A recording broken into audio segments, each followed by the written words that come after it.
To disable auto-renew on GoDaddy, start by logging into your account on the GoDaddy website.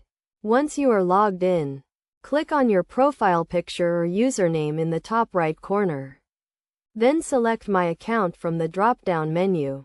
In the My Account section, click on the Renewals and Billing tab. This will take you to a page where you can manage all of your products and their renewal settings.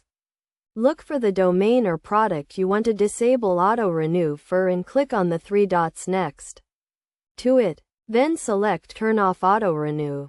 You will be asked to confirm that you want to turn off auto-renew.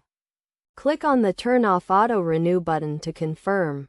The auto-renew setting for the selected product will now be turned off.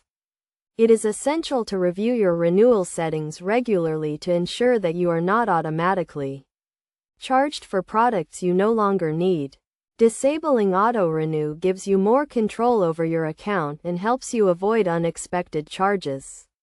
Additionally, you can also set up renewal reminders to notify you when a product is about to expire, so you can manually renew it if needed. To set up renewal reminders, go to the Renewals and Billing tab. Click on the Renewal Settings drop-down menu. Then select how often you want to receive reminders. By following these steps, you can easily disable auto-renew on GoDaddy and take control of your account settings. Remember to regularly review your renewal settings to avoid any unexpected charges and ensure that your account is up to date.